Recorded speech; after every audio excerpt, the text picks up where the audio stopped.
Good afternoon students. का जो topic है the science of self realisation, उसमें स्ट्रेस मैनेजमेंट, माइंड कंट्रोल सभी चीजें आएगी। For beginning the seminar we will do the meditation for 2 minutes.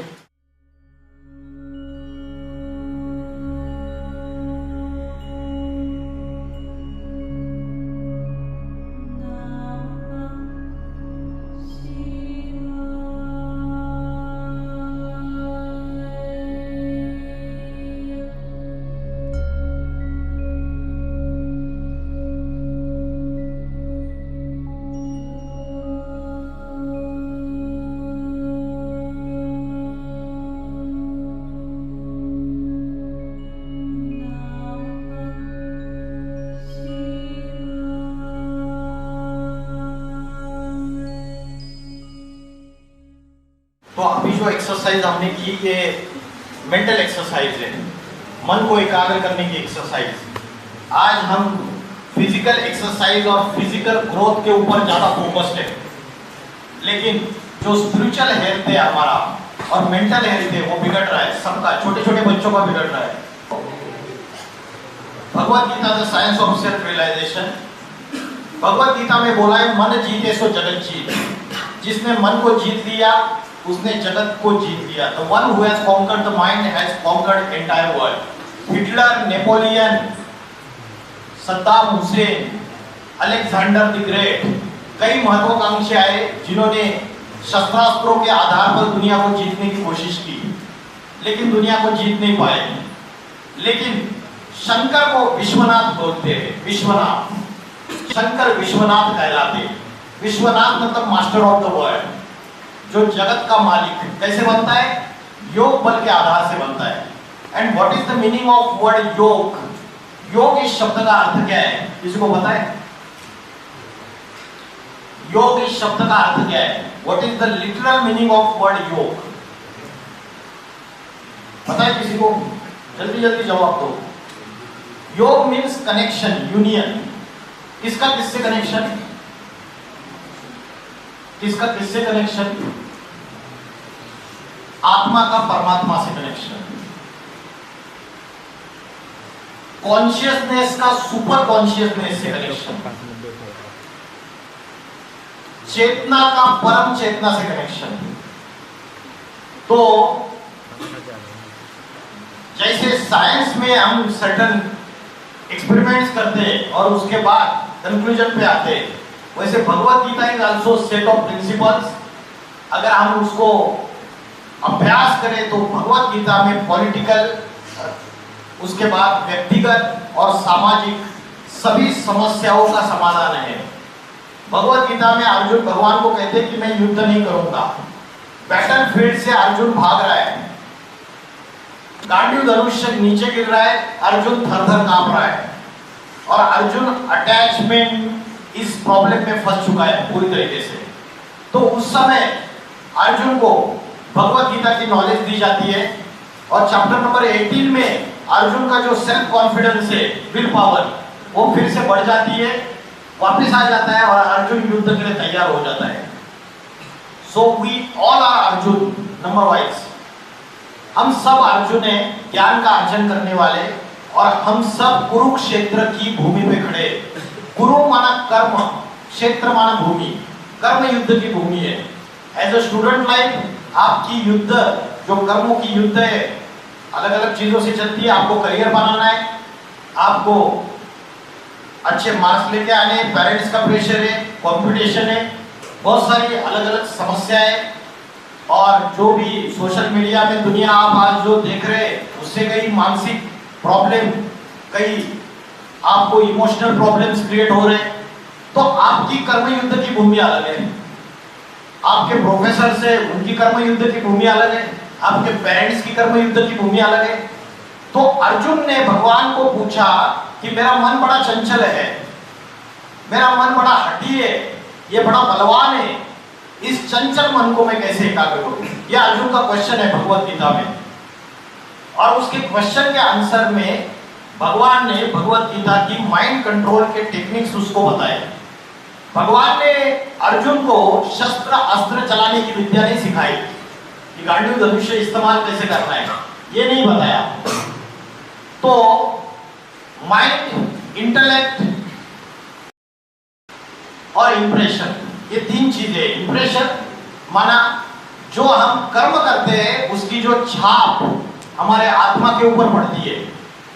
अच्छे कर्म करते हैं तो अच्छे संस्कार बनते हैं, अच्छे हैबिट्स बनते हैं। बुरे कर्म करते हैं, पाप कर्म करते हैं तो बुरे संस्कार बनते हैं, बुरे हैबिट्स बनते हैं और उसकी इंप्रेशन, छाप हमारे आत्मा के ऊपर पड़ती है। तो mind is a thinking power. सोचता है, मन में विचार आते हैं। आज की डेट में किस टाइप के विचार आते हैं? सवेरे से लेकर रात तक हमने सेल्फ चेकिंग किया रात को सोते समय, तो सवेरे से लेकर रात तक हमारे मन के अंदर पॉजिटिव थॉट्स ज्यादा आ रहे या निगेटिव थॉट्स, वेस्ट थॉट्स ज्यादा आ रहे? क्या होता है? पॉजिटिव ज्यादा आते हैं या निगेटिव और वेस्ट थॉट ज्यादा आते हैं? निगेटिव और वेस्ट ज्यादा आता है। तो मन जो है ना, आज मल्टीपल थिंकिंग में, मल्टीपल थॉट्स में लगा हुआ है, ओवर थिंकिंग में लगा हुआ है, नेगेटिव थॉट्स में लगा हुआ है, वेस्ट थॉट्स में लगा हुआ है। तो मन का काम है सोचना, विचार करना। लेकिन इस मन को कोई कंट्रोल कर सकता है क्या? उसको कंट्रोल करने वाला कौन है? जैसे शरीर में कितनी इंद्रियां हैं? 10 इंद्रियां हैं। 5 ज्ञानेंद्रिया, 5 कर्मेंद्रिया। आंख, नाक, जिह्वा, कान, त्वचा। आंख, नाक, कान, जिह्वा, त्वचा, 5 हो गए। तो ये 5 ज्ञानेंद्रिय है, सेंस ऑर्गन्स। और 5 कर्मेंद्रिय, हाथ, पैर, मूत्रद्वार, मलद्वार। ऐसे 10 इंद्रियों का ये शरीर बना हुआ है। ये जो 10 इंद्रिय है, इस 10 इंद्रिया आज चंचल है, इनके ऊपर भी हमारा कंट्रोल नहीं है। आपको बोला उधर मत देख, गंदी बात है, आप उधर ही देखती है। कान को बोला है गंदी बात है मत सुन, और जाएंगे उधर। तो हमारी इंद्रिया हमारे कंट्रोल में नहीं है आज की डेट में। ये बात सही है ना? हमारी इंद्रिया या कोई माइका लाल है कि जिसकी इंद्रिया कंप्लीट कंट्रोल में है? नहीं, हमारी इंद्रिया हमारे कंट्रोल में नहीं। लेकिन इंद्रियों से पावरफुल कौन है? भगवत गीता कहती है इंद्रियों से पावरफुल, जो इंद्रियों को कंट्रोल कर सकता है, सेंस ऑर्गन्स को, वो कौन है? भगवत गीता बोलती है इंद्रियों को कंट्रोल करने वाला मन है। लेकिन मन भी हमारा निगेटिव थॉट्स, वेस्ट थॉट्स में लगा हुआ है, मल्टीपल थॉट्स में लगा हुआ है। तो मन खुद ही चंचल है, मन रूपी लगाम ढीला हो चुका है, वायु के जैसा गतिमान है। कई सारी कविताएं मन के ऊपर, मन ओढाए ओढाए उभ्या पिकातल ढोर, किती हकला हकला फिर येती पिकावर। सुना ये कविता? बहनाबाई चौधरी की, महाराष्ट्र की फेमस कविता है ये। तो मन ये चंचल है, वायु के समान गतिमान है। इस मन को रोकने के लिए, मन को भी कंट्रोल करने के लिए भगवत गीता कहती है मन से भी पावरफुल है बुद्धि, इंटेलेक्ट।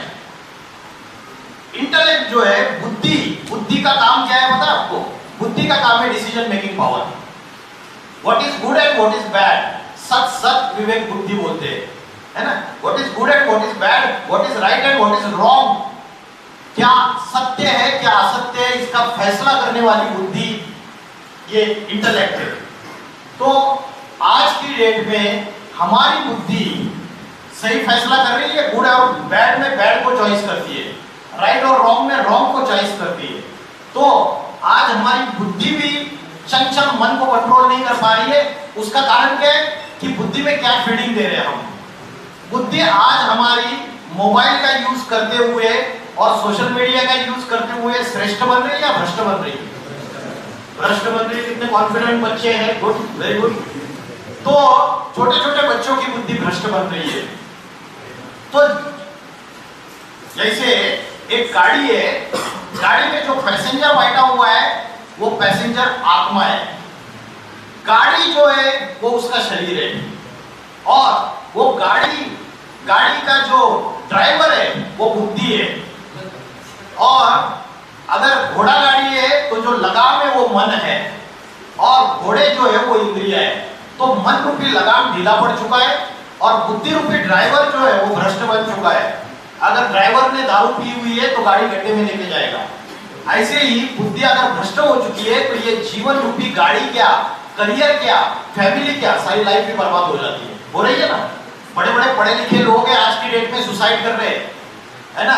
कोटा में राजस्थान में जो कोचिंग इंस्टीट्यूट का हब है, एज पर न्यूज रिपोर्ट पिछले 4 सालों में 54 स्टूडेंट्स ने सुसाइड किया है। और इंजीनियर, डॉक्टर्स, वकील सुसाइड कर रहे हैं, एक्ट्रेस, सेलिब्रिटीज सुसाइड कर रहे हैं। कारण आत्मज्ञान नहीं है, आत्मज्ञान की कमी है। तो मन को कंट्रोल करने वाली बुद्धि है, और बुद्धि अगर भ्रष्ट बन चुकी है तो ये मन को कंट्रोल नहीं कर पाएगी। तो बुद्धि को श्रेष्ठ बनाना है, श्रेष्ठ बनाने के लिए बुद्धि को फीडिंग जो दे रहे उसको चेंज करना पड़ेगा। अभी फीडिंग क्या दे रहे हैं? रात के कितने बजे सो जाते हो? 10 बजे। 10 के ऊपर कोई है बोली लगाते? 12 बजे है ना, 1 बजे भी होगा, कोई 2 बजे भी होगा। क्या करते हो? वीडियो गेम्स, वेब सीरीज, गंदे गंदे क्या करते हो? तो जो फीडिंग है, जो फीडिंग बुद्धि की है, वो फीडिंग चेंज करनी पड़ेगी। अगर भ्रष्ट को श्रेष्ठ बनाना है तो उसकी फीडिंग चेंज करनी पड़ेगी। तो जैसे शरीर का भोजन है, फिजिकल बॉडी का भोजन है, वैसे आत्मा का भी भोजन है। और आत्मा का भोजन क्या है ये आज हमको पता नहीं है। किसी भी स्कूल, कॉलेज, यूनिवर्सिटी में आज ये टीचिंग नहीं दी जाती। तो आज हमारी गवर्नमेंट भी कंसर्न है। किसके लिए कंसर्न है? पोल्यूशन बहुत बढ़ रहा है। दिल्ली में 500 AQI, एयर क्वालिटी इंडेक्स 500 तक पहुंच गया, और पोल्यूशन इतना ज्यादा बढ़ गया। तो पोल्यूशन कंट्रोल करने के लिए बहुत सारे उपाय आजमा रहे हैं दिल्ली में, बड़े बड़े सिटीज में भी आजमा रहे हैं। तो गवर्नमेंट को बाहर के पोल्यूशन की चिंता है, हमारे माइंड के अंदर पोल्यूशन नहीं बढ़ रहा है, नहीं बढ़ रहा है, विचारों का, गंदे विचारों का, निगेटिविटी का, वेस्ट थॉट्स का। उस पोल्यूशन को कैसे खत्म किया जाए इसकी किसी को चिंता नहीं है। हमें लगता है कि हम डॉक्टर के पास गए, गोली लेके आए, खाए, अरे उससे आपके मन के विकार और मन की बीमारी ठीक नहीं होगी। वो टेम्पररी आपके कुछ हार्मोन्स वगैरह ये करके आपको नींद सुला देगा, बस। साइड इफेक्ट बहुत सारे उसके। तो दूसरा है करप्शन। एक है बाहर का करप्शन, जैसे इंस्टीट्यूट्स में, अलग अलग ऑफिसेस में, सरकारी दफ्तरों में, वो बाहर का करप्शन है। लेकिन वो करप्शन चालू कहां से होता है? कोई भी चीज जब हमारे कर्म में आती है तो उसकी शुरुआत पहले वाचा से होती है, और वाचा के पहले मन से। तो इसलिए महाभारत में वो शकुनी बोलता है, अरे भांजे, कोई भी लड़ाई पहले मन के युद्ध में खेली जाती है, फिर बाहर युद्ध किया जाता है। तो पहले कोई भी करप्शन और पाप कर्म, कोई गलत काम कर रहा है तो उसका पापी मन है पहले। वो मन में गलत विचार आएगा, उसके बाद वाचा में आएगा, वाणी में आएगा, उसके बाद कर्म में। तो माइंड के थॉट्स, उसके बाद वर्ड्स, और उसके बाद कर्म माना डीड, एक्शन। ये 3 चीजें, और सबसे सूक्ष्म है मन। और मन के विचार, उसको कंट्रोल करना ये सबसे बड़ा टेक्निक है। तो उसके लिए बुद्धि पावरफुल होनी चाहिए, बुद्धि श्रेष्ठ होनी चाहिए। बुद्धि को अच्छी फीडिंग देंगे तो बुद्धि मन को कंट्रोल कर सकती है। लेकिन मन और बुद्धि में पोल्यूशन बढ़ चुका है, करप्शन बढ़ चुका है, और तीसरा डर्ट एंड गार्बेज। हमारी गवर्नमेंट जबरदस्त 10 सालों से स्वच्छता अभियान चालू किया है पूरे भारत भर। गली गली का कूड़ा कचरा सब कुछ साफ करना है। घर में भी माँ 2 टाइम झाड़ू लगाती है, और फिर वो डस्टबिन में डालती है, और दूसरे दिन स्वच्छता अभियान की गाड़ी आती है, डस्टबिन डिस्पोज ऑफ कर देते हैं। ये सारे बाहर की सफाई बहुत अच्छी चल रही है, आपका कॉलेज भी बहुत साफ सुथरा है। लेकिन अंदर की सफाई का क्या? मन के अंदर की सफाई, वो गंदगी बढ़ती चली जा रही है। नैतिकता चरम सीमा पे नीचे गिरती हुई जा रही है। एथिकल वैल्यूज की वाट लगी हुई है, मोरल वैल्यूज की वाट लगी हुई है। इंजीनियर, डॉक्टर्स, वकील तैयार हो रहे, फार्मासिस्ट तैयार हो रहे। आज फार्मेसी इंडस्ट्री में कितना भ्रष्टाचार है। आज कितनी ऐसी दवाइयां हैं जो एडल्ट्रेटेड है, मिलावट वाली, और वो बेची जा रही है शहरों में बिंदास। अभी दिल्ली में बहुत सारी एडल्ट्रेटेड दवाइयां। बीच में मैं एक फार्मास्यूटिकल कॉलेज में गया था, वहां के प्रोफेसर ने मुझे कितना अति में हद तक फार्मास्यूटिकल इंडस्ट्रीज में एडल्ट्रेशन हो रहा है, मिलावट हो रही है, इसके बारे में उन्होंने मुझे बहुत सारी चीजें बताई। तो ये एडल्ट्रेशन भी बढ़ रहा है, वो मन के अंदर भी बढ़ रहा है। और बाहर की दुनिया में अगर ट्रैफिक बढ़ जाता है तो आप क्या करते हो? एक पुलिस हवलदार खड़ा हो जाता है चौक में, और वो ट्रैफिक को कंट्रोल करता है, चारों तरफ से आने वाली गाड़ियां। मन के अंदर जो ट्रैफिक बढ़ रहा है विचारों का, इधर से थॉट्स आ रहे हैं, इधर से दूसरे, कोई ये एक व्यक्ति याद आता है, फिर वो अभी 2 मिनट के लिए शांत बैठने के लिए बोला तो कितने लोग याद आए आपको? आए ना? इधर उधर चेहरे याद आते हैं, रात को सपने में ऐसे ऐसे लोग दिखते हैं जिनको कभी देखा ही नहीं, वो मन के मीत बन जाते हैं। तो ये ट्रैफिक जो है इसको भी कैसे कंट्रोल करना है, ये चारों का ट्रैफिक। और तीसरा है, पांचवा है टॉक्सिफिकेशन। जैसे आपके मेडिकल साइंस में बॉडी को डिटॉक्सिफाई किया जाता है, वैसे माइंड और आत्मा की भी डिटॉक्सिफिकेशन होनी चाहिए, माइंड और आत्मा की भी क्लींसिंग होनी चाहिए। जैसे गाड़ी की सर्विसिंग करते हो टाइम टू टाइम, 3 महीने में 4 महीने में, वैसे आत्मा का प्यूरिफिकेशन, मन का प्यूरिफिकेशन और बुद्धि का प्यूरिफिकेशन भी होना चाहिए। और वो नहीं हो रहा है, उसकी वजह से आज डिप्रेशन, टेंशन, स्ट्रेस, एंजाइटी, इन सारे प्रॉब्लम्स में फंसे हुए और डॉक्टर ढूंढते कि डॉक्टर या एक मेडिकल वाले को जाके पूछते कौन सी दवाई खाओ भाई, वो बता देता है कि भाई ये ले लेना, सारा प्रॉब्लम सॉल्व हो जाएगा। तो China became the first country who declared addiction of the internet as a disease. एक रोग है इंटरनेट का एडिक्शन। ये सुधीर चौधरी, पॉपुलर जर्नलिस्ट, आज तक न्यूज चैनल, अभी चेंज कर दिया है। तो इन्होंने एक रिपोर्ट बनाई थी, एज पर देयर सर्वे 10 अगस्त 2024 से लेकर 20 अगस्त 2024 तक उन्होंने जो सर्वे किया। जिस समय हमारे देश में चारों तरफ महिलाओं की सुरक्षा की बात हो रही है, लोग कह रहे हैं कि महिलाओं को अपराधों और अपराधियों से आजादी कब मिलेगी, ऐसे में उसी समय हमारे देश में इंटरनेट पर लोग महिला सुरक्षा से ज्यादा पॉर्न वीडियोस को सर्च कर रहे हैं। 10 अगस्त से 20 अगस्त के बीच, मैं यही 10 अगस्त से 20 अगस्त के बीच की बात कर रहा हूं, अभी की पिछले हफ्ते की, भारत में गूगल पर पॉर्न वीडियोस को सर्च करने का एवरेज इंटरेस्ट 90.8% रहा है, जबकि जॉब्स यानी नौकरियों को सर्च करने का एवरेज इंटरेस्ट हमारे देश में सिर्फ 17.4% रहा है। और कोलकाता की इस रेप और मर्डर की घटना को सर्च करने का एवरेज इंटरेस्ट 30% रहा है। यानी इंटरनेट की सर्च हिस्ट्री में पॉर्न वीडियोस के मुकाबले नौकरी और महिला सुरक्षा का मुद्दा दूर दूर तक नहीं है। सबसे ज्यादा शर्मनाक बात यह है कि इसी देश में लोग इंटरनेट पर कोलकाता की घटना का रेप वीडियो ढूंढ रहे हैं।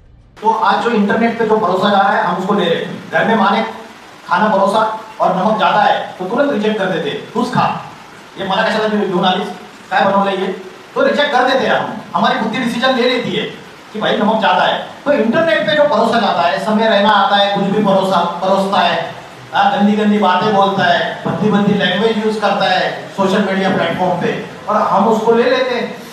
तो जो परोसा हुआ है उसमें से सारा एक खाना नहीं होता है। बुद्धि की डिसीजन मेकिंग पावर होनी चाहिए कि मुझे क्या लेना है और क्या नहीं लेना है, what is good for me, what is bad for me. तो आज इन चीजों की वजह से हमारे अंदर के राक्षसी प्रवृत्तियां बढ़ती चली जा रही है। हमारे अंदर का राक्षस बढ़ रहा है, रावण बढ़ रहा है हमारे अंदर का, और राक्षस जितना बढ़ेगा उतना क्या होगा, लाइफ बर्बाद हो जाएगी। तो भगवत गीता में chapter number 16, which are the divine qualities and which are the demonic traits, राक्षसी प्रवृत्तियां कौन सी और दैविक गुण कौन से। आज के जो यंगस्टर्स है वो नशा, नॉर्थ इंडिया में अगर जाएंगे आप तो एडिक्टेड इतने सारे बच्चे मिलेंगे आपको, हरियाणा, पंजाब, उत्तराखंड, हिमाचल, इसका प्रोपोर्शन इतना बढ़ता चला जा रहा है। Chief ministers, education minister, vice chancellor, principal सारे कंसर्न है। ऐसी समाज की हालत होती जा रही है। और अगर नशा, शराब, इन चीजों में फंस जाएंगे तो मन में विकृति आएगी, बुद्धि विकृत हो जाएगी।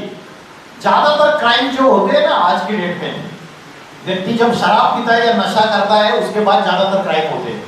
तो ये बुद्धि को भ्रष्ट बना देता है। मेडिकल साइंस कुछ भी बोले, मेडिकल साइंस बोलता है 2 पेग, अगर मेल पर्सन है 2 पेग अगर लिए तो अच्छा है, ब्लड सर्कुलेशन अच्छा होता है, बाकी फायदे बताते हैं।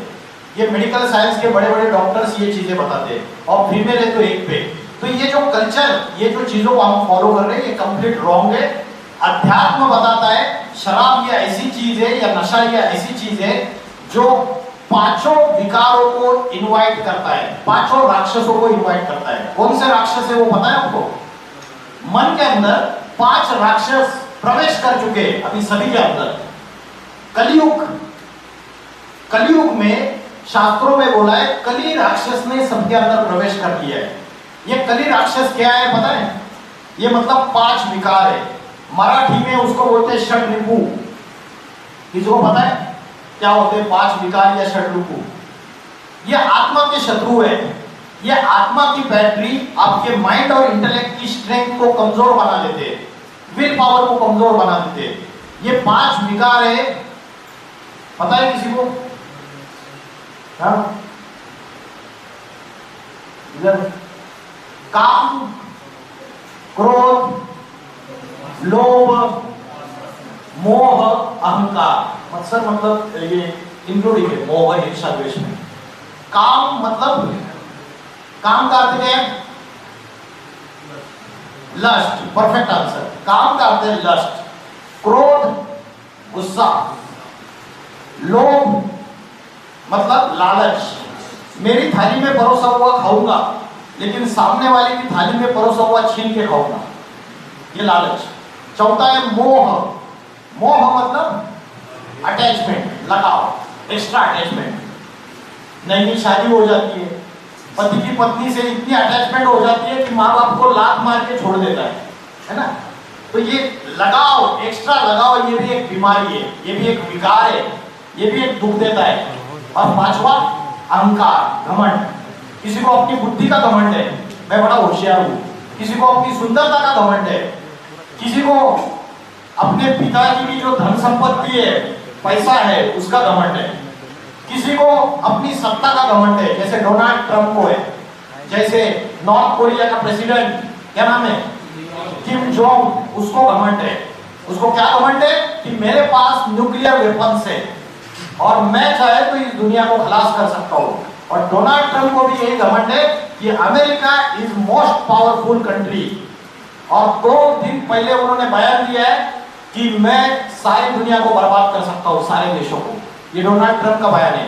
तो किसी को सत्ता का अहंकार है, किसी को अपने बुद्धि का अहंकार है, घमंड जिसको बोलते हैं। किसी को सुंदरता का अहंकार है, किसी को अपनी बॉडी का अहंकार है कि देखो मैं बॉडी बिल्डर हूँ, पहलवान हूँ। तो काम, क्रोध, लोभ, मोह, अहंकार, ये 5 विकार आत्मा के शत्रु है। और कलयुग में ये 5 राक्षस सबके अंदर प्रवेश कर चुके हैं। और जब व्यक्ति नशा करता है या शराब पीता है, इन 5 शत्रुओं का आक्रमण और जोर से होता है। आपने क्राइम पेट्रोल सीरियल देखी है?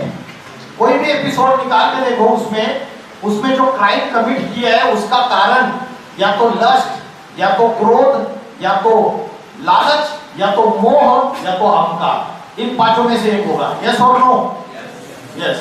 तो ये हरियाणा की यूनिवर्सिटी है, इसमें 4 यूनिवर्सिटी के बच्चे इकट्ठा आके बैठे थे और एक सीनियर पुलिस ऑफिसर ने आके नशा मुक्ति के ऊपर लेक्चर लिया था। उस समय स्टूडेंट ने एक क्वेश्चन किया उस सीनियर पुलिस ऑफिसर को। सर हमने इतना बड़ा ये कार्यक्रम देखा नशा मुक्ति अभियान का, और यूनिवर्सिटी नशे का सबसे बड़ा एपी सेंटर है। सर आज हम 5 यूनिवर्सिटी के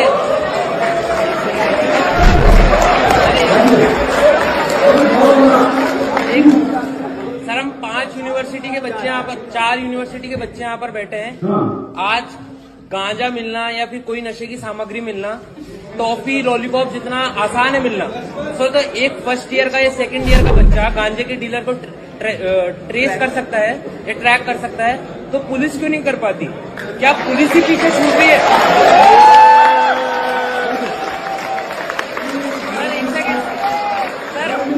सर लेट मी कंप्लीट।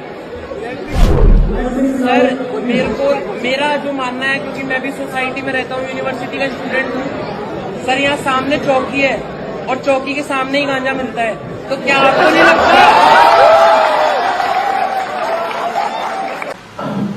तो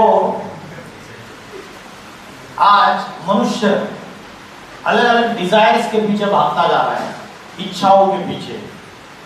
और इच्छा, द्वेष, काम, क्रोध, लोभ, मोह, अहंकार, इसकी जो उत्पत्ति है अपने मन से होती है। तो मन को डिसिप्लिन करना, उसको कंट्रोल करना, ये बुद्धि का काम है। और बुद्धि को अच्छी फीडिंग होनी चाहिए, तब जाके मन कंट्रोल हो सकता है। तो जैसे शरीर का भोजन है, फिजिकल बॉडी को भोजन देते हैं आप, वैसे आत्मा का भी भोजन है। आत्मा का भोजन क्या है, किसी को पता है? जैसे शरीर का भोजन लेने से शरीर हष्ट-पुष्ट धष्ट-पुष्ट बनता है, पावरफुल बनता है, वैसे मन और बुद्धि रूपी आत्मा का क्या भोजन है, इसके माइंड की पावर स्ट्रांग बन जाए, बुद्धि की पावर स्ट्रांग बन जाए, बुद्धि श्रेष्ठ बन जाए, आत्मशक्ति बढ़ जाए, वो भोजन कौन सा है पता है आपको? Which is the food of the soul? What is the food of the soul? पता है? सर ने बताया अच्छे विचार, गुड थॉट्स, और गुड थॉट्स आते हैं स्पिरिचुअल नॉलेज से, आध्यात्मिक ज्ञान से। इसलिए भगवत गीता में बोला नहीं ज्ञानेन सदृशम पवित्रमिह विद्यते, इस आध्यात्मिक ज्ञान के सिवाय इस संसार में कोई भी वस्तु पवित्र नहीं है। जैसे शरीर पे मैला जमा होता है, सवेरे से लेकर शाम तक थक के जब घर पे जाते हो तो मैला जमा होता है, तो रोज स्नान करते हैं हम पानी से, और लक्स का साबुन भी रगड़ रगड़ के लगाते हैं ताकि मैला साफ हो जाए। लेकिन जो मन के ऊपर, बुद्धि के ऊपर, जो आत्मा के ऊपर मैला चढ़ रहा है, उसका क्या सॉल्यूशन है? उसका सॉल्यूशन भगवत गीता में दिया है, ज्ञान निर्धूत कर्मशा। मतलब ये स्पिरिचुअल नॉलेज है, उस ज्ञान जल से तुम्हारे मन और आत्मा के ऊपर का कचरा साफ हो सकता है, और उस स्पिरिचुअल नॉलेज से ही हमको गुड थॉट्स मिलते हैं, अच्छे विचार। और जब उस अच्छे विचारों को हम बार बार ग्रहण करेंगे, रोज अपने लाइफस्टाइल में अगर 24 घंटे में आधा घंटा या 1 घंटा आप अगर YouTube पे, इंस्टाग्राम पे या फेसबुक पे ऐसा कंटेंट सुनेंगे जो स्पिरिचुअल नॉलेज से कनेक्टेड है, आधा घंटा, तो क्या होगा? उस आधा 1 घंटे में पॉजिटिव थॉट्स अंदर एंटर करेंगे। तो रोज एंटर करेंगे तो निगेटिव थॉट्स को जगह नहीं मिलेगी, वो भागते जाएंगे। तो सबसे पहला सॉल्यूशन है, आत्मा का भोजन है स्पिरिचुअल एजुकेशन, जिसको बोलते हैं आध्यात्मिक ज्ञान। अध्यात्म का अर्थ है आत्मा के अंदर की नॉलेज, अधि प्लस आत्मा, 2 शब्दों से बनता है। तो ये पहला सॉल्यूशन है। और दूसरा सॉल्यूशन है इसका योग। भोजन 2 है आत्मा के, एक आध्यात्मिक ज्ञान और दूसरा योग। और योग का अर्थ मैंने आपको क्या बताया? थोड़ी देर पहले बताया ना मैंने, कनेक्शन। किसका किससे कनेक्शन? आत्मा का परमात्मा से कनेक्शन। रामदेव बाबा बोलते हैं योगासन और प्राणायाम ही योग है, और वही भारत का प्राचीन राजयोग है, और इंटरनेशनल योगा डे मनाया जाता है। लेकिन भारतवासियों को खुद को पता नहीं, जो भगवान ने अर्जुन को जो राजयोग सिखाया वो योगासन प्राणायाम नहीं सिखाए।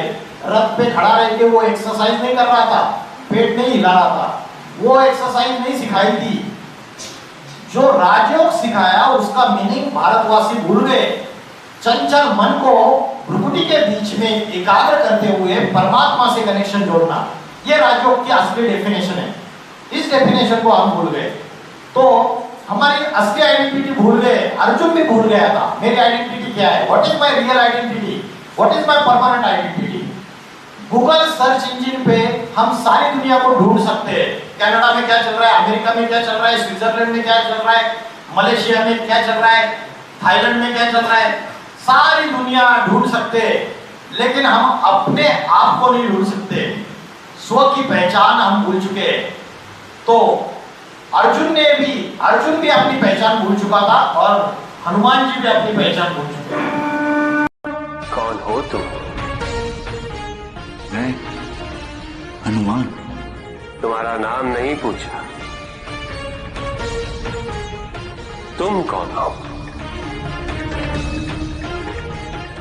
अंजनी सुत, केसरी नंदन, पवन पुत्र। तुम्हारा वंश नहीं पूछा, तुम कौन?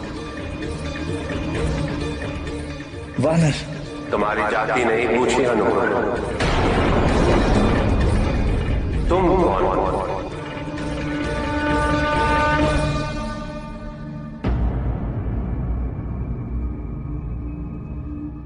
मुझे ज्ञात नहीं, मुझे केवल ये ज्ञात है कि मुझे कुछ ज्ञात नहीं। मुझे अभी यही ज्ञात है कि मैं स्वयं अज्ञात हूं। Who am I? इस क्वेश्चन का आंसर आज साइंस के पास भी नहीं है। आज हम अपनी आइडेंटिटी बताते हैं जाति के आधार से, मैं मराठा हूँ, मैं ब्राह्मण हूँ, मैं फलाना हूँ, मैं ढिमकाना हूँ। आज हम आइडेंटिटी बताते मैं हिंदू हूँ, मैं मुस्लिम हूँ, मैं क्रिश्चियन हूँ। आज आइडेंटिटी बताते मैं वकील हूँ, फार्मासिस्ट हूँ, डॉक्टर हूँ, नर्स हूँ, इंजीनियर हूँ। आज हम अपनी आइडेंटिटी बताते मैं भारतीय हूँ, मैं अमेरिकन हूँ, मैं नेपाली हूँ।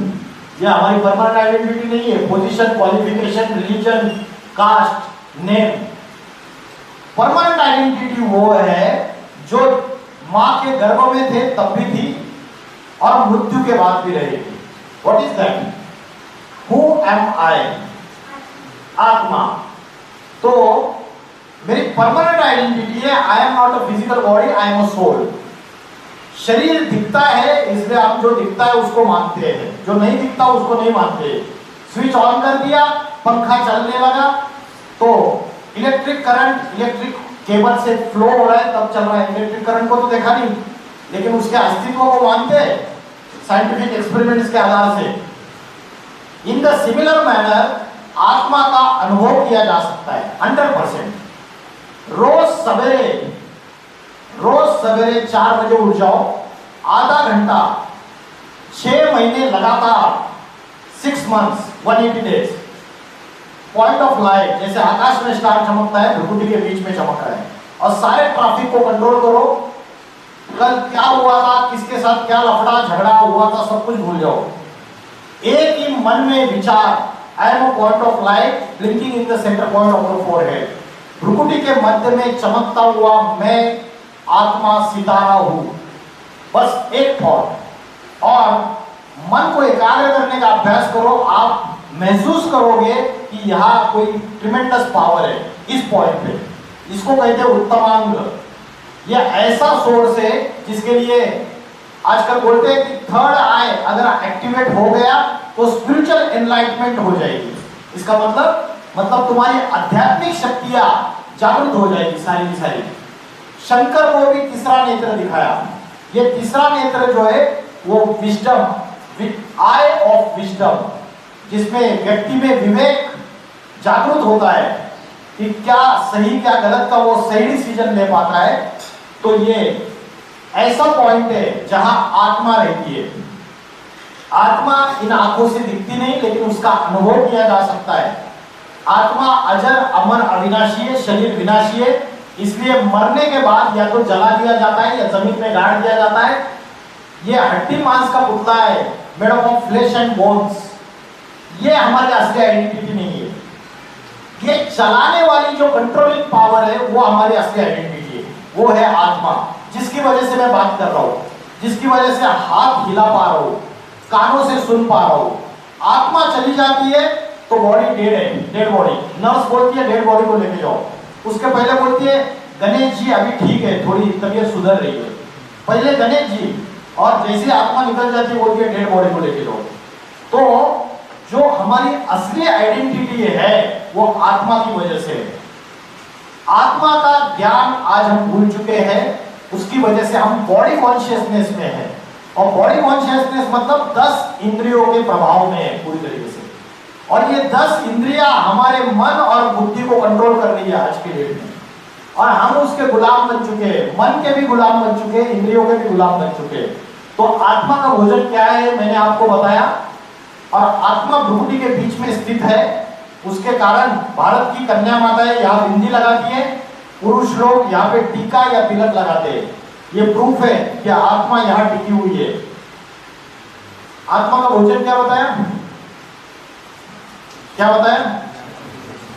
स्पिरिचुअल नॉलेज और मेडिटेशन या योग। और सामने अगर ये थाली है, ये थाली आई और इधर से कोई बुला रहा है कि जरा आधा घंटा सुनते हैं, अच्छा कोई स्पिरिचुअल लेक्चर है, और या तो थोड़ा योग करते हैं, तो फिर चॉइस बुद्धि कहाँ करेगी? थाली ले लेंगे ना। तो आज आत्मा का भोजन नहीं ले रहे और फिर भागते डॉक्टर्स के पीछे, टेंशन, डिप्रेशन, अलग अलग समस्याएं। एक्सटर्नल वेल्थ कमाते रहते पूरी जिंदगी में और इंटरनल वेल्थ गायब हो जाती है। दैवी गुणों की, डिवाइन क्वालिटीज की, आंतरिक सुख शांति गायब हो जाती है। एक्सटर्नल ब्यूटी के पीछे मरते रहते हैं। बाहरी सौंदर्य के पीछे मरते रहते हैं और इंटरनल ब्यूटी गायब हो जाती है। तो आत्मा के शत्रु भगवत गीता में बोला, काम क्रोध लोभ ये तीनों नरक के द्वार खोलने वाले, they are free opening the gates of the hell. तो ये आत्मा की शत्रु है और आत्मा की ये ओरिजिनल क्वालिटीज है। जब आत्मा ने पहली बार बॉडी लिया उस समय उसके अंदर ये ओरिजिनल क्वालिटीज थी, सुख, शांति, आनंद, पवित्रता, ज्ञान, ये सारी चीजें थी उसके अंदर। लेकिन आत्मा बॉडी चेंज करते करते करते करते आत्मा की पावर कंज्यूम होती गई, सुख भोगते भोगते, और आत्मा की शक्ति जब कमजोर हो जाती है तो वेस्ट थॉट्स, नेगेटिव थॉट्स, छोटी छोटी चीजों में हमें प्रॉब्लम लगने लगते हैं। हम छोटे से बात का इतना बड़ा इशू बना लेते हैं और इतनी बड़ी दुनिया तैयार कर लेते हैं। उसका कारण बाहर के लोग नहीं रहते, हमारा मन कमजोर रहता है, हमारी खुद की पावर कमजोर है। इसलिए कबीरदास जी ने बोला, बुरा जो देखन मैं चला, बुरा न मिलिया कोई, जो मन देखा आपना, मुझसे बुरा न कोई। अपने मन में झांक के देखो, सबसे ज्यादा प्रॉब्लम इधर है। और भगवत गीता कहती है, आत्मेव आत्मना बंधु, आत्मेव रिपुरात्मना। आत्मा स्वयं ही अपना मित्र है, स्वयं ही अपना शत्रु है। कभी कभी ऐसा होता है, कोई घटना घटित ही नहीं हुई है और हमारा मन पहले ही चिंता करता रहता है और निगेटिव सोचता रहता है, ऐसा हो जाएगा, वैसा हो जाएगा। तो मन हमको डाउन करके एक्चुअल में ऐसी कोई चीज हो ही नहीं रही है, ना होने वाली है। लेकिन हमारा मन हमारा शत्रु है। अगर कमजोर है तो वो भय, चिंता, क्रोध, इन चीजों के पूरी तरीके से, काम, वासना, इन चीजों के अधीन हो जाता है पूरी तरीके से। तो सॉल्यूशन मैंने आपको बताया। सबसे अच्छा समय सवेरे 4 बजे उठ जाओ और आत्मा का ध्यान करो। साइंस भी इस बात को मानता है कि सवेरे के समय कॉस्मिक एनर्जी सबसे ज्यादा होती है और उस समय आप जो संकल्प करोगे वो पूरा हो जाएगा। Law of attraction, law of attraction क्या कहता है? As you think so you become, as you imagine so you create. जैसा आप सोचते हो वैसे आप बनते हो। तो बोया बीज बबूल का, तो उसको आम कहां से आए? कर्म गंदे कर रहे हैं, बुरे कर रहे हैं और बोलेंगे फल अच्छा मिलना चाहिए, पॉसिबल नहीं है। तो ठीक है, आत्मा के बारे में मैंने आपको बताया। अभी राजयोग की डेफिनेशन में मैंने आपको राजयोग की डेफिनेशन क्या बताई?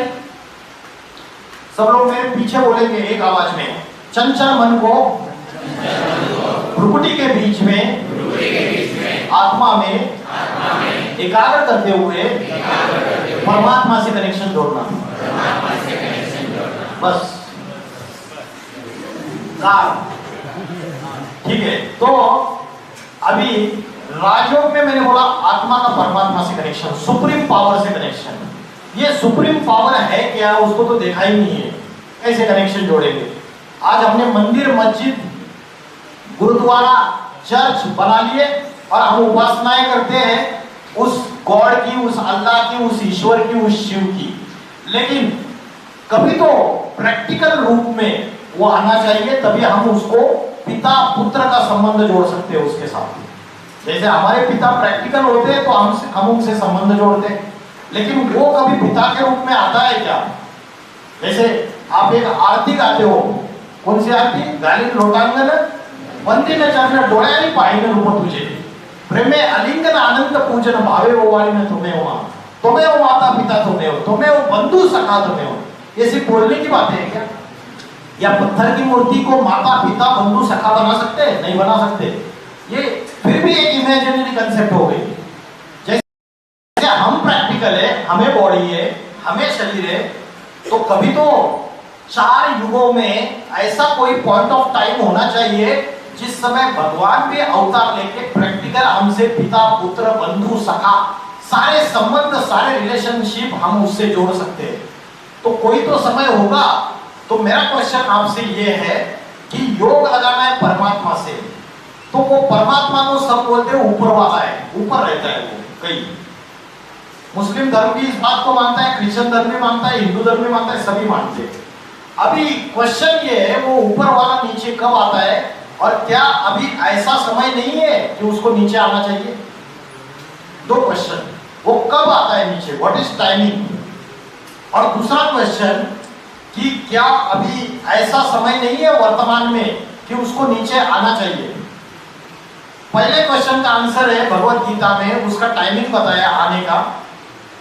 यदा यदा ही धर्मस्य ग्लानिर्भवति भारत, जब धर्म की ग्लानि होती है, अधर्म का बोलबाला होता है, तब दुर्जनों का विनाश करने के लिए, राक्षसी प्रवृत्तियों को खत्म करने के लिए और सज्जनों की रक्षा करने के लिए मैं आता हूं। तो आज राक्षसी प्रवृत्तियां हमारे अंदर है या नहीं है? हमारे अंदर है, सबके अंदर। तो उसका आने का समय, क्योंकि अभी इन 4 युगों में से कौन सा युग चल रहा है? अभी रॉन्ग है, अभी घोर पापी कलयुग चल रहा है। आपको अपडेट नहीं है, अपडेट ले लो, क्योंकि फार्मासिस्ट को अपडेट लेना बहुत जरूरी रहता है रोज का।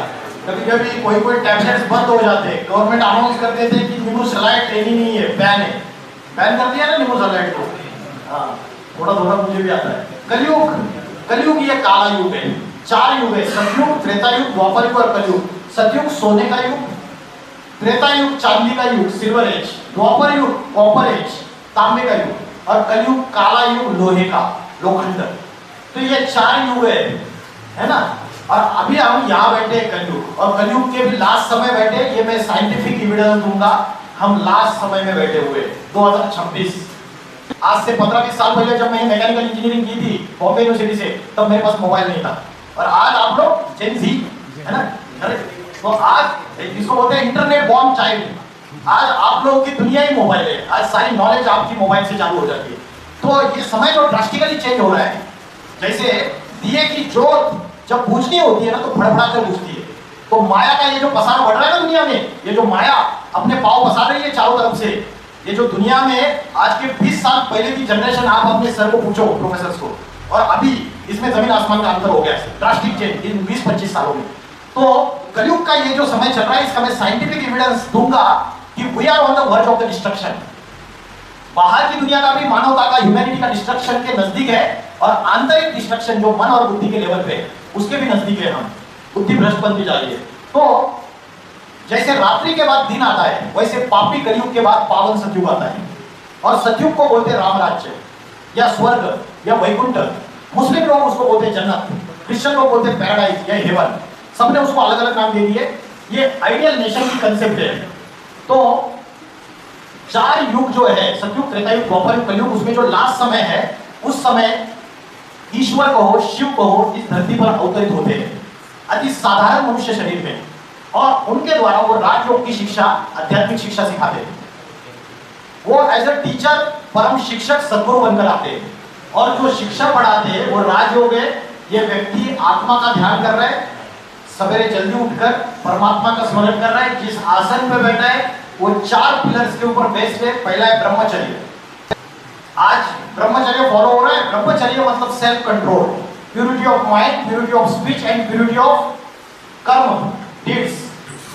ये ब्रह्मचर्य है। आज क्या हो रहा है, आज के युवा, कई सारे युवा ऐसे जो मास्टरबेशन करके अपनी सारी शक्ति को बर्बाद कर रहे हैं, अपनी मन की शक्ति भी बर्बाद कर रहे हैं, कई केसेस है। और बीच में मैंने कुछ किसी के लेक्चर सुने थे, उसमें मेरे को पता चला ऐसे ढेर सारे प्रोपोर्शन बढ़ता चला जा रहा है, परसेंटेज इन चीजों से। तो purity of body, mind and intellect, मन की शुद्धता, वाणी की शुद्धता और हमारे तन की शुद्धता जो है वो ब्रह्मचर्य है। इंद्रियों के ऊपर कंट्रोल करने के लिए मन को एकाग्र बनाना पड़ेगा, और मन को एकाग्र करने के लिए बुद्धि को पॉजिटिव फीडिंग देनी पड़ेगी, बुद्धि को श्रेष्ठ बनाना पड़ेगा। ये सॉल्यूशन है। दूसरा है शुद्ध अन्न। अगर आपको स्पिरिचुअल अपलिफ्टमेंट करनी है, प्रोग्रेस करनी है, तो शुद्ध अन्न। जैसे खाओगे अन्न वैसे बनेगा मन, और जैसे पियोगे पानी वैसे होगी वाणी। अन्न का मन से कनेक्शन है। रेस्टोरेंट में खाने के लिए गए, और रेस्टोरेंट में जो शेफ खाना बना रहा है, वो खाना बनाने वाला शेफ जो है, खाना बनाते वक्त उसके मन में वेश्यागमन के गंदे विचार चल रहे, उसके मन में किसी की हत्या करने के विचार चल रहे। तो वो जब खाना बना रहा है तो उसके आंखों से, हाथों से वाइब्रेशन निकल रहे, उस वाइब्रेशन का असर उस अन्न के ऊपर हो रहा है। और जब डिश आपको सर्व की जाती है, मसालेदार, चटक मटक, जो भी डिश सर्व की जाती है, तो हमको तो टेस्टी लगती है, लेकिन उस अन्न से, उस बनाने वाले व्यक्ति के वाइब्रेशन भी आपके मन के अंदर प्रवेश कर जाते हैं, इसलिए आपका मन भी गंदी गंदी सोच करना चालू कर देता है। तो कलयुग में सबसे बड़े दो दोष है, अन्न दोष और संग दोष। संग तारे कुसंग बोरे। दोस्त बोलता है अरे चल एक मार ले सिगरेट, कुछ नहीं होता है। उस दोस्त के साथ उस दिन नहीं करेंगे, 6 महीना उसके साथ रहेंगे तो 6 महीने में कभी ना कभी गलती कर लेंगे। तो संग जो है कंपनी, वो कलयुग में बहुत मायने रखती है। तो सत्संग, स्पिरिचुअल एजुकेशन, सत्य का संग। और सत्य क्या है? एक शिव ही सत्य है। सत्यम शिवम सुंदरम बोला है। God is truth, God is one, truth is God. उसके सिवाय कोई सत्य नहीं। बाकी सारी दुनिया झूठी है, जितने भी है सारे A to Z 8 billion population में, चाहे प्राइम मिनिस्टर हो, राष्ट्रपति हो, सारे झूठे है। कोई 99% सच्चा होगा, कोई 98% सच्चा होगा, कोई 97%, लेकिन शिव 100% सत्य है। इसलिए बुद्धि का संग एक से करना चाहिए। अगर बुद्धि का संग हम चोर से, दरोडेखोर से, डकैतों से कर रहे हैं, मोबाइल में कैसे चोरी करनी है, बैंक कैसे लूटनी है, उसके वीडियो देख रहे हैं 4-4 घंटे 6-6 घंटे रात को जग के, तो चोर ही बनेंगे, दरोडेखोर ही बनेंगे, डकैती के टेक्निक्स मिलेंगे हमको। कैसे किसी का मोबाइल हैक करना है, कैसे किसी का पैसा मोबाइल में से चुराना है, साइबर क्राइम कैसे करना है, व्हाइट कॉलर क्राइम्स कैसे करने हैं, उसकी नॉलेज आएगी हमको। तो जैसा संग वैसा रंग। सत्संग, सत्य का संग करो, अच्छाई का संग करो, अच्छों से कनेक्शन जोड़ो। जैसे इस कॉलेज में एडमिशन लिया डिग्री लेने के लिए, वैसे स्पिरिचुअल एजुकेशन लिए। आध्यात्मिक विश्वविद्यालय में रोज आध्यात्मिक पढ़ाई होती है, आप उसमें भी एडमिशन ले सकते हो फ्री ऑफ कॉस्ट। सवेरे 3 बजे हमारी क्लास स्टार्ट होती है। रोज रात को 9:30 बजे तक हम सो जाते हैं। पिछले 22 साल से मुझे टीवी पता नहीं है, मेरे घर में टीवी नहीं है, इडियट बॉक्स, जिससे बुद्धि कचरा पट्टी बनती जा रही है सबकी। तो राजयोग की शिक्षा इन 4 पिलर्स के ऊपर आधारित है, ब्रह्मचर्य, शुद्ध अन्न, दैवी गुण और सत्संग। तो राजयोग की शिक्षा क्या है? इसके जैसे आप सब्जेक्ट्स अलग अलग स्टडी करते हो, वैसे इसके 4 सब्जेक्ट्स है, ज्ञान, योग, धारणा और सेवा। सेवा कौन सी सेवा? निस्वार्थ सेवा। जैसे आज हम आए, हमारा कोई स्वार्थ नहीं है, हम कोई यहाँ से फीस लेके नहीं जाएंगे कि मैं गेस्ट लेक्चर है तो मुझे इतना पे कीजिए सर, कोई आऊंगा मैंने कोई कंडीशन नहीं रखी आपके प्रिंसिपल सर से, और किसी भी तरीके से हम अपने आउट ऑफ पॉकेट एक्सपेंसेस से यहाँ पे पहुंचे दिल्ली से। तो सेवा ये मेरा कर्तव्य है समाज के प्रति। एज ए एडवोकेट मैं काम कर रहा हूँ, तो ये भी मेरा कर्तव्य है समाज के प्रति। जब समाज नकारात्मकता में जा रहा है तो शक्तिमान और शक्तिमान के जो सहयोगी है उनको ज्ञान का प्रकाश फैलाने का काम जरूर करना चाहिए इस समाज में। शक्तिमान सीरियल देखिए, उसमें किल्विश था, किल्विश काले कपड़े पहन के बोलता था अंधेरा कायम रहे, अंधेरों का सरताज। तो आज ऐसे किल्विश दुनिया में निगेटिविटी फैला रहे, जिसकी वजह से आज हमारे जो यंगस्टर्स है वो नशा, गंदी चीजें, ड्रग्स, अनैतिक संबंध, लिव इन रिलेशनशिप, ये सुप्रीम कोर्ट ने डिसीजन दे दिया। जबकि भारत की संस्कृति ये है, सनातन धर्म की संस्कृति ये कहती है कि शादी ये पवित्र बंधन है। तो आज खुले आम व्यभिचार करने के लिए छूट दे रही है आज की सुप्रीम कोर्ट, क्योंकि आज के सुप्रीम कोर्ट को जो जजेस है उनको भी धर्म का ज्ञान पूरा नहीं है। इंडियन कॉन्स्टिट्यूशन का नॉलेज तो रहेगा, लेकिन धर्म का पूरा ज्ञान नहीं है। तो आज ये जो राक्षसी प्रवृत्तियां मनुष्य के अंदर बढ़ती चली जा रही है, तो निस्वार्थ सेवा, विश्व कल्याण की सेवा, धारणा, अच्छे दैवी गुणों की धारणा, योग और आध्यात्मिक ज्ञान, ये 4 सब्जेक्ट से राजयोग की शक्तियों से, राजयोग से 8 शक्तियां हमारे आत्मा के अंदर आती है। कल जाके आप जॉब करोगे, कॉर्पोरेट सेक्टर में जाओगे, कुछ भी खुद का बिजनेस करोगे, तो आत्मा की शक्ति बढ़ने से ये सहन करने की शक्ति, पावर टू टॉलरेट, समाने की शक्ति, परखने की शक्ति, निर्णय करने की शक्ति, सामना करने की शक्ति, सहयोग करने की शक्ति, विस्तार को संकीर्ण करने की शक्ति, समेटने की शक्ति, ये 8 शक्तियां आत्मा के अंदर आती है। और आप जहां भी वर्क करोगे आपको ये शक्तियां अपने अंदर होनी जरूरी है।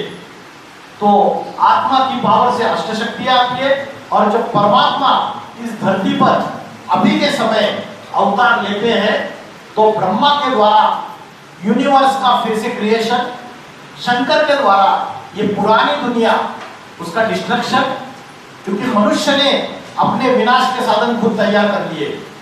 कैसे तैयार कर लिए विनाश के साधन, बताइए। सेकंड वर्ल्ड वॉर में और थर्ड वर्ल्ड वॉर में क्या फर्क है? थर्ड वर्ल्ड वॉर अगर हुआ तो क्या होगा?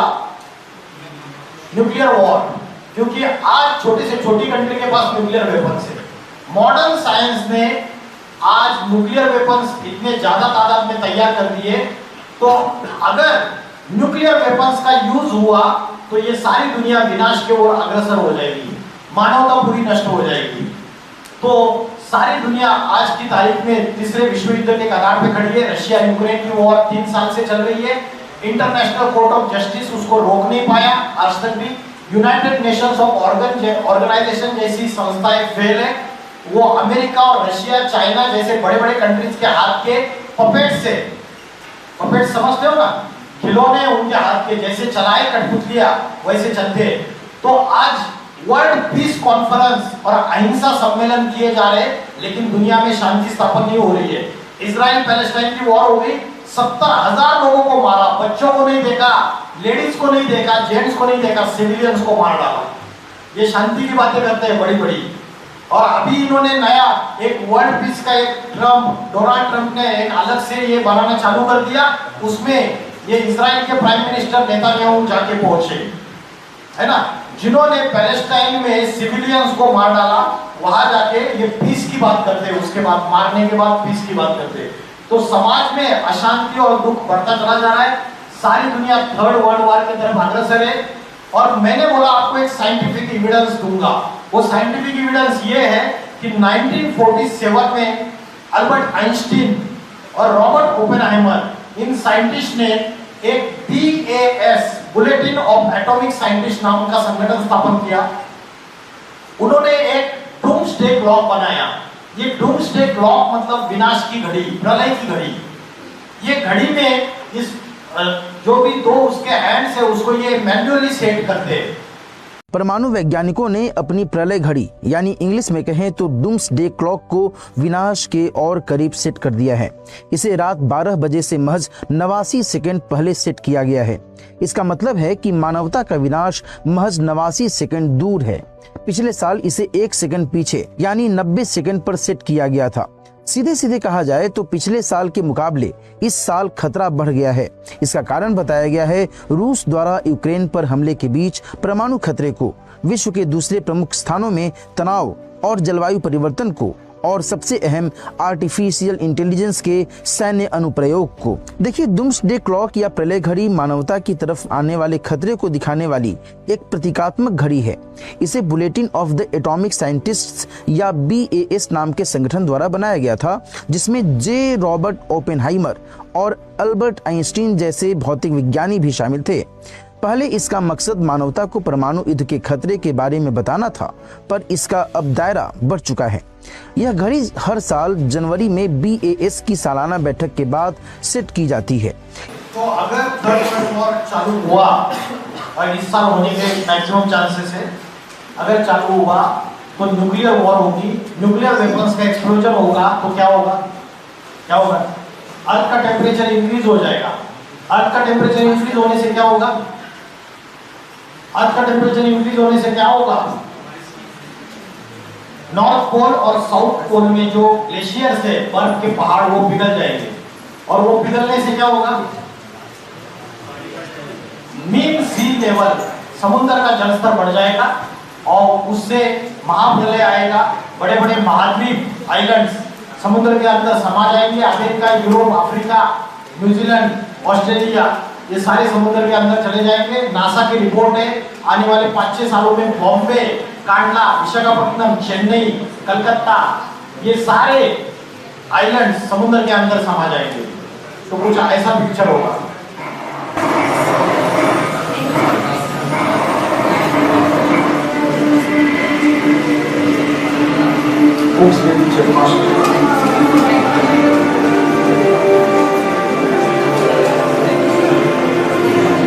बड़ी किताब दे सकते हैं।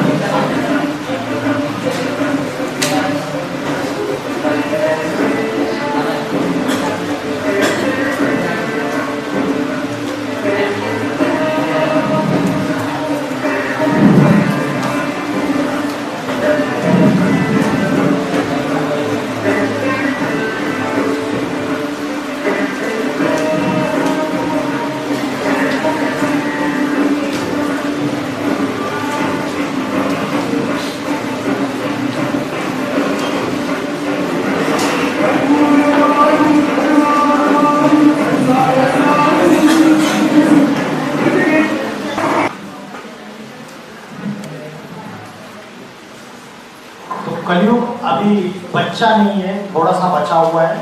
सारी दुनिया इसके ज्वाला में जल रही है। जैसे कोई पेशेंट होता है, डेथ बेड में जब होता है तब उसको डॉक्टर्स वेंटिलेटर पे बिठाते हैं, वैसे सारी दुनिया अभी अंतिम सांसें गिन रही है और हम भारतवासी कुंभकर्ण की निद्रा में सो गए। हमें पता नहीं है कि ईश्वर शिव धरती पर अवतरित हो चुके हैं, स्पिरिचुअल एजुकेशन दे रहे हैं।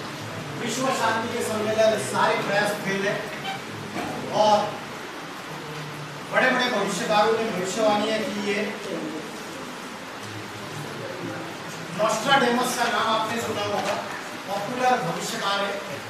गिरोक, कीट, एंडरसन, जुल्बर्ट, गोपीनाथ शास्त्री, कल्की पुराण, इनकी सबकी भविष्यवाणियों में एक कॉमन भविष्यवाणी है कि 21st सेंचुरी में उत्तर भारत से एक महापुरुष का अवतार होगा। वो योगियों का योगी होगा, वो आत्मा और परमात्मा के ऐसे रहस्य प्रकट करेगा, ऐसे आध्यात्मिक क्रांति लाएगा दुनिया में और ऐसा आध्यात्मिक संगठन स्थापन करेगा कि दुनिया में अनेक धर्म, अनेक भाषाएं, अनेक जातियां, अनेक राज्य, उनका विनाश हो जाएगा। एक जाति, एक धर्म, एक भाषा, एक राज्य स्थापन हो जाएगा। वसुदेव कुटुंबकम, भारत विश्वगुरु बन जाएगा आने वाले 10 सालों में। ओम नमः शिवाय। Thank you very much.